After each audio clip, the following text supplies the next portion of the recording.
Hello and welcome to Simmons Virtual Museum again. Today I set up my SDX system to show you what this machine can do. Okay. The Simmons SDX has been released in November 1987. It has been the most expensive electronic drum kit ever built. The development of hardware and software cost about 2 million British pounds. Unfortunately, only 250 units of the sampler had been built. Back in 1987, it was a very big piece of technology, but hardly affordable for drummers, so it was more or less used in production environments, or by very famous and rich drummers. The heart of the system, the sampler, is more or less a computer. It has a Motorola 68K CPU, which you probably know from Atari or the early Macintosh PowerPC computers. To control all the settings, it has a built-in monochrome monitor as well as a trackball with 2 buttons.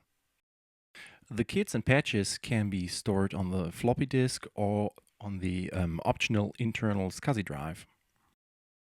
The pads are not only dynamic but also zone intelligent. The whole surface can be divided into 3 zones. Each zone can be linked to a velocity stack of 3 samples. Furthermore, the snare pad has an additional rim trigger. This means that one drum can be assigned to up to 10 samples in order to behave as a natural drum. The trigger system is based on a force-resistant foil, which detects both velocity and position of the stick impact.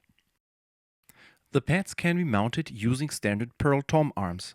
The connection cables are standard stereo jacks or, in this case, XLR-like 4-pin connectors. The backside shells are just the same that we already know from the SDS9 pads. As I already mentioned, the sampler features a monochrome monitor, trackball with 2 buttons, 16 finger pads which can be used either for instrument preview purposes or to switch the patches in a live situation. Up to 16 pads can be connected as well as a hi-hat controller. It has a mono audio in for your own sampling, a headphone jack, mixed out and of course MIDI in, out and through. Let me demonstrate the operating system. The SDX always talks about samples, instruments and patches.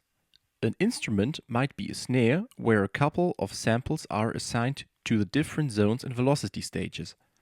The entire drum kit, consisting of a couple of instruments, is called a patch. So let's load one. First we need to select the storage. In this case, the internal SCSI drive. The operating system demands its own partition.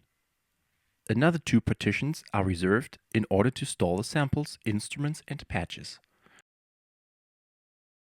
In the load patch dialog, we can see the patches stored on the current partition. So let's load one.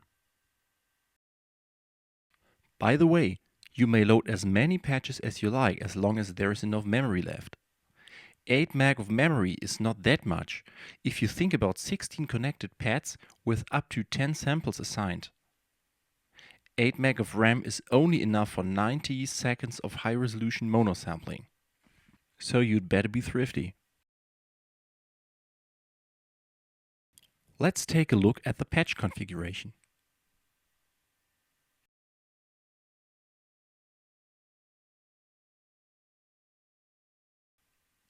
A pad input is called a slot. Each slot can be linked to one instrument.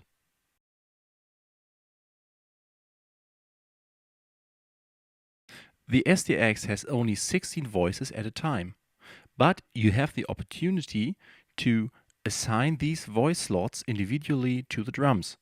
For example, a snare drum, where you play rolls and ghost notes, it's better to have more voice slots, while 1 or 2 voice slots may be enough on a bass drum.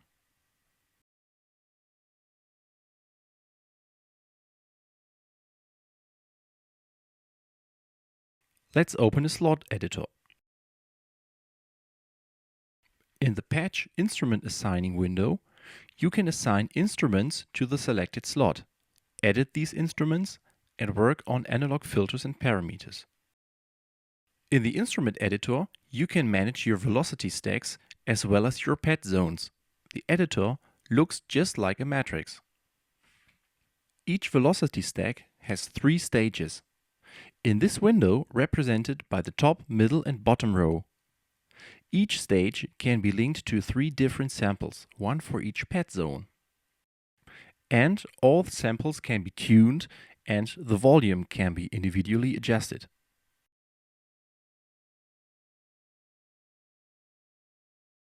In the instrument sample assigning window, you can load a sample, edit the current one, or load one from the storage or even from the memory in order to assign it to the selected velocity zone state.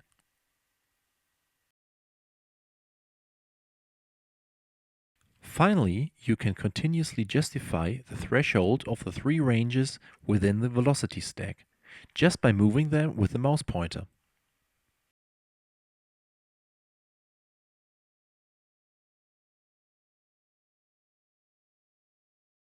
Let's go back to the patch editor. Each velocity zone combination can be assigned to a different MIDI node. This means that if you only record the MIDI data, you can playback your work with all zone and velocity information. And even if you are not satisfied with the capabilities of the SDX hardware today, you can still use it as a powerful MIDI controller. Let me show you the patch mixer. This is the digital mixing section where you have control over the volume, pitch, pan and decay of each instrument.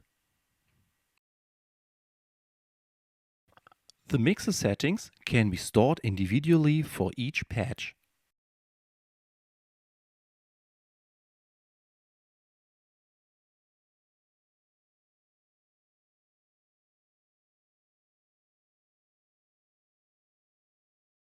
The control panel is for the global settings. Every change affects all patches and instruments. You have control over the function of the finger pads, contrast of your monitor, the global sensitivity settings, where you can form individual dynamic curves or define the trigger threshold. You can do some MIDI assignments, and you can even assign the zones to your finger pads in order to preview all velocity zone combinations of an instrument with only one finger pad. Here we have the MIDI globals and master tune. Last for today, let me show you the sample editor. You only need to set the sample rate, expected length of the sample, and there you go. After your sound is recorded, you have the possibility to edit, cut or loop your recording and save it to the internal storage.